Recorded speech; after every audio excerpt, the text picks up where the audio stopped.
What's up YouTube? Hope you guys are all doing well. So real quick, I just want to thank you guys so much for the feedback on my most recent video. Basically, I've been on a little minor downswing, and I haven't really been able to figure out why I've been on this downswing. Like, I've been running kind of bad, but not really bad enough to justify this downswing. And after the most recent video and the comments I received, I think I realized why. I think I realized it is because I've been playing too aggressively while I'm getting marginal hands and while I'm basically card dead. And I wouldn't have been able to rationalize that thought without you guys. So I just want to thank you guys so much for the support so far on the channel. And basically everyone who has helped me become a better poker player than I was a year ago. And at the end of the day, you know, that is obviously very valuable for you guys to be doing that for me. So I greatly appreciate that. Also, I just want to talk about my plans for the next 2 months or so. So I'm in Florida for only 10 more days, which I'll get back into in a little bit. But after Florida, I'm headed to North Carolina for a short period of time. And then from October 3rd to November 23rd, I'm headed to Las Vegas for the World Series of Poker. If any of you guys are going to be out there during that time, let me know. I'd be happy to run some cash games. And then hopefully, you know, I see you guys at the Rio for some of the tournaments as well. And the Win. I mean, there's tournament series going on like nonstop. So, you know, I'll keep you guys updated on my Instagram, where I'm at, what I'm doing. So if any of you guys want to come hang out and fire in some cash games, regardless, please let me know on Instagram.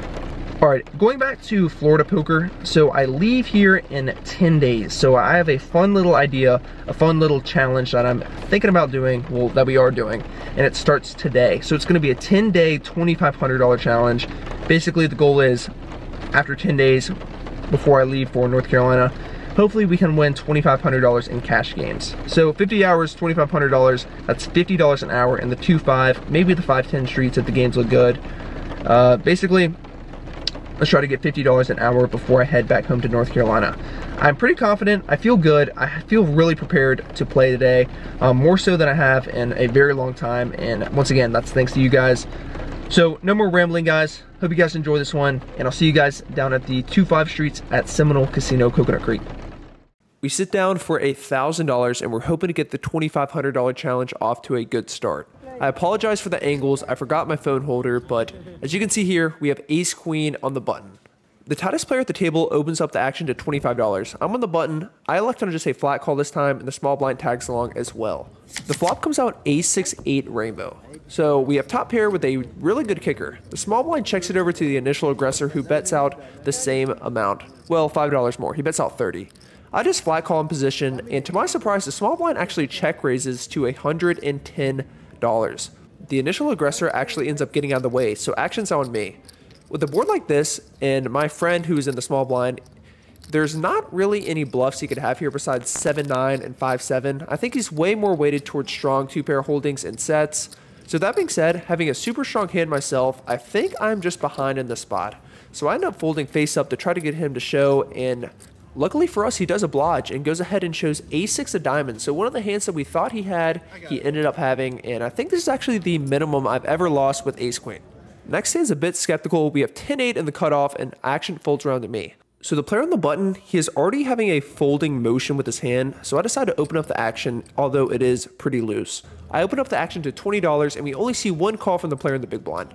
So we're going heads up to a flop in position, which comes out about as good as you can get when you play 10-8 offsuit. The flop comes down 9 queen jack with 2 diamonds.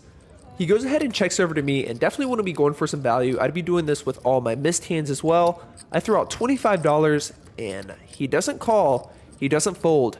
He goes ahead and raises. Music to our ears, he throws out $80, and action is now on me. Not too sure what he's repping, considering if he had a set or 2 pair, I'd imagine he'd raise before the flop just because the ranges are so wide. With that being said, being in a position, I don't think there's a need to raise right now, especially with a diamond in her hand. So I go ahead and make the call, hoping that he fires on future streets. So the turn is about as safe as it can come. The turn's a deuce of spades, which changes absolutely nothing. Unfortunately for me, and to my surprise, he goes ahead and checks it over to me. A bit unfortunate, but I definitely still want to be betting. I think if I had any sort of flush draw or straight draw, I'd be sizing up here.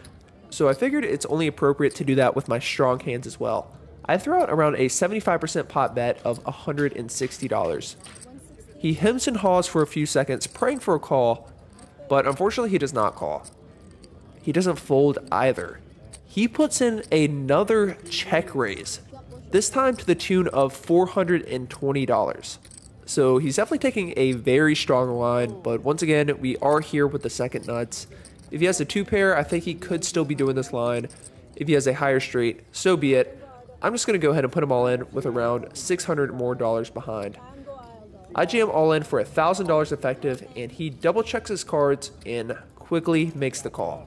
So no more action. We're off to see one more card, which does bring in the front door flush. It is a 4 of diamonds. I jam, so I got to show first, and he quickly tables King 10 of spades. So a bit of a cooler there. Nuts over second nuts in a cutoff versus big blind pot. What are you going to do? I add back on for $1,000 to get right back in the action. Still feeling pretty composed when we look down at ace deuce of hearts in this next hand. We're in the +1 position and open up the action to $20. We see a call from the player in the cutoff, and the blinds decide to tag along as well. So we're going 4 ways to a flop at a position which comes down ace high. 3 others in the pot. It's pretty close whether I want to be c-betting or checking, but the small blind doesn't let that action happen as he leads out for 45. To my surprise, the big blind goes ahead and calls, so I think these ranges are weighted heavily towards maybe a spade draw or maybe another weaker ace. That being said though, with the backdoor nut flush draw and top pair, I'm not going to go anywhere quite yet. I make the call, and the cutoff gets out of the way. So now we're off to see a turn with 2 others in the pot in position, which is pretty miserable. It's an 8 of spades. Looks like the small blind likes this card just as much as he liked the flop. He throws out his remaining $65. The big blind thinks that 65 is a fair price. He tags along as well, and action is now on me. Potentially drawing dead, and with a weak ace, we have a pretty clear fold here. We're really not beating much of anything, so we'll happily sweat the river on the sidelines. So no more action. These 2 players are off to see a river, which is pretty inconsequential. It is a 6 of hearts. It looks like our read on the situation was right, as the small blind shows the queen high flush. Nice hand. We win a few more smaller pots here and there, so our stack is slowly climbing back up. Hoping to see some good cards, and boom, they appear right in front of us with pocket kings. We're in the small blind, and the under the gun opens up the action to $20. Hoping to see some players get involved, and it looks like that will be the case as the hijack throws in the $20 as well. That is a bit too cheap for my liking. I 3-bet up to $85. In hindsight, I think I could go a little bit larger, but this table has been pretty passive, and I've been pretty passive myself. The under the gun is the only caller, and the hijack gets out of the way. So we're off to see a few cards, which is ace high. Feels like an ace always comes out with these pocket kings, but anyways, I'm still going to be betting my range, and we still could very likely have the best hand. I have down bet to $70, not really knowing if we want to call or a fold, but this time she does decide to make the call. So we're off to see a turn, hoping to potentially improve, although very unlikely. Boom. Just kidding. It is the king of diamonds, so we binked the effective nuts. This time, I want to play a little bit trappy. I have a lot of experience with this player, and she knows that I c-bet pretty frequently. So I think with the trap, I might be able to induce a bet and raise. Although majority of the time, I think a bet here is in order. Praying that she throws out a bet, but unfortunately, she thinks out the situation and checks behind. The river is a 3 of spades. So now we lose to a odd 2-4, but once again, that is out of the question. This time, I definitely need to be going for some value.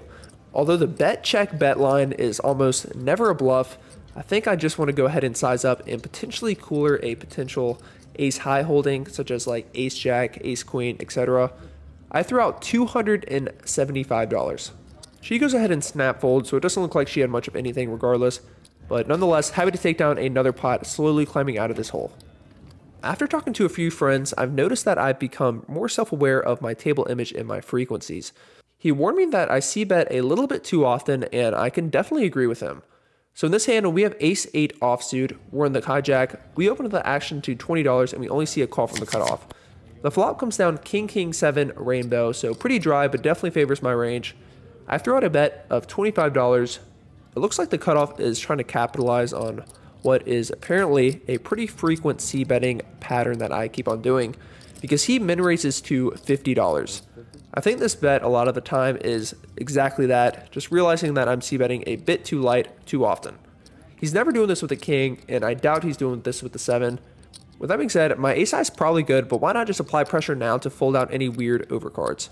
I re-raise it to $150, and he doesn't think for too long and does let it go. So our plan went just as accordingly, and I think that talk with my friend allowed me to win this hand. At this point in the night, I've been a little bit more active, as you can see here with 6-4 of spades. I'm in the hijack, and I open up the action to $20. The competent player on the button re-raises to $75, and the action goes ahead and folds back around to me. This is a spot where her range is just going to be pretty wide because she knows that I'm a very active player. So that being said, I think a 4-bet is in order. I 4-bet to $225. Although heads up 4-bets are normally weighted more towards strength because you're not really squeezing out that much money, she knows this, and she knows that I know this, so it looks even more strong. And luckily, she does let it go. Well, if the cards are not going in your favor, you gotta win one way or another. This is definitely one of the nuttiest hands I've played in a long time. We go ahead and look down at 7-5 of hearts on the cutoff. The hijack opens up the action to $15, and I raise to $50. Trying to play this hand in position, which is not going to happen because the button makes the call and the hijack tags along as well. So we're going 3 ways to a flop, which we do not hit much of anything. It comes down Queen, Jack, 7, all diamonds. Action checks over to me, and these players who I've been up against, they tend to overfold pretty often. So that being said, I definitely want to be applying some pressure, even though we could likely have the best hand and with some showdown value. Regardless, I throw out $65, and we do see a call from the player on the button, but the hijack decides to get out of the way. So we're now heads up, still out of position when the turn comes down another jack. This card is a bit iffy to barrel on, but I think if the player doesn't have a flush, a queen, or a jack here, it's going to be hard for him to call off. And if he does have one of those hands, I expect him to raise almost 100% of the time. That being said, I still want to be applying a little bit of pressure, even though once again we do have some showdown. I throw out $135. It looks like our plan is working because the player on the button, he does look a bit hesitant. And when I say a bit hesitant, I mean very hesitant. He looks like he is a middling draw or almost like a smaller pocket pair that probably has a diamond that he just does not want to give up quite yet. That being said, I normally don't rely on live tells all that often, but this one is one of the more obvious ones. He tanks for around 30 seconds and does eventually make the call. With that being said, if a diamond peels and he has a flush, I know that he's not folding for any sizing.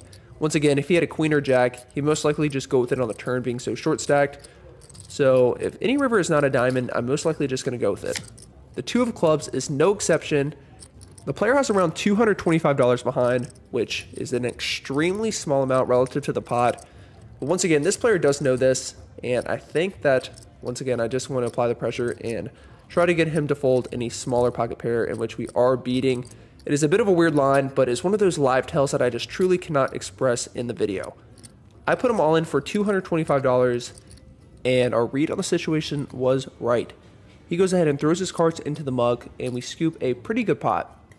Once again, when the cards are not going your way, you got to win the pots one way or another. In this next hand, we look down at ace deuce of clubs and the low jack. I open up the action to $20, and the player in the hijack min raises me to $40. A bit annoying and a bit odd. To my surprise, the big blind goes ahead and calls. So action's now on me. Having to put in $20 more to win a pot of around $100. I'm not going anywhere. I make the call, and we're off to see a flop.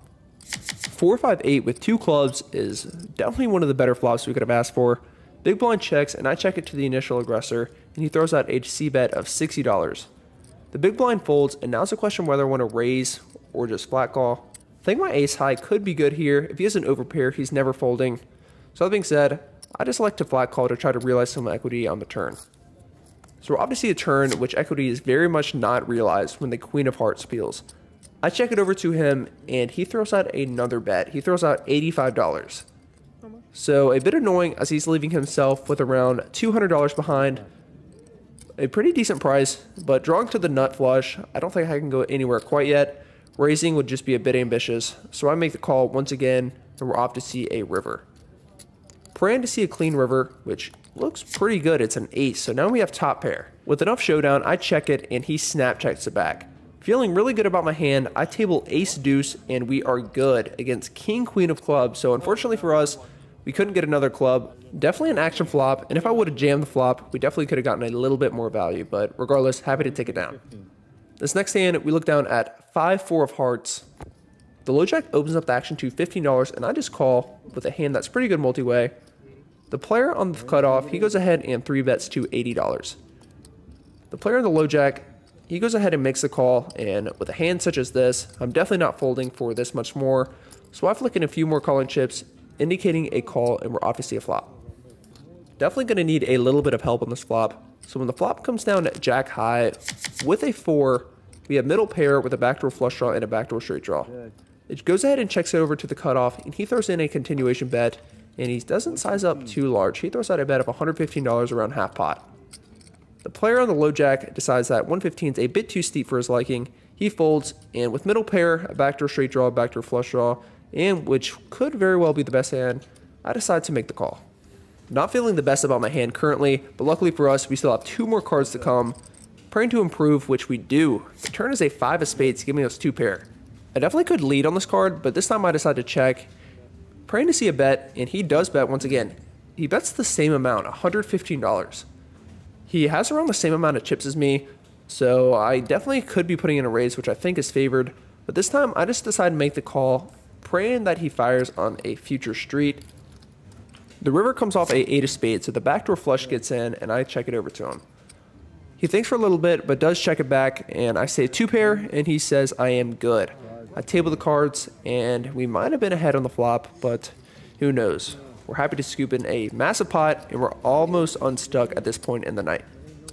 Another hand where we have pocket jacks and a multi-way pot. We open up the action, and we flop an overpair and decide to get it all in on the flop. The run out is clean for us, and we end up scooping another decent pot, further getting us unstuck for the night, in which, after this hand, we are now up a good bit. So I got a color up, and with that being said, I was unable to prop my phone up on the table. So this last hand, I'm just going to have to do a little janky voiceover with. We have pocket 10s, and we actually river a set. This player has been extremely tight, and I knew he didn't have much of anything, so I threw out a cheeky $30 bet in like a $250 to $300 pot, and he tanks. But luckily for us, he eventually does make the call, and he said he had absolutely nothing. He just wanted to see what we had. But yeah, I figured this hand was pretty funny. Anyways, guys, the $2,500 bankroll challenge starts off on a hot note, although we started off the session on a pretty miserable one. What a comeback. So we were in the game for $2,200. We're out of the game for $3,190. So that means we made $950. The session started off pretty good. We were making good folds. We folded top pair, great kicker to my friend who had 2 pair. And then we made a loose open with the 10-8. Got absolutely coolered on that flop. Nothing else I can do differently there. So we lose a good bit right off the rip. And then following that, we just slowly rebuilt.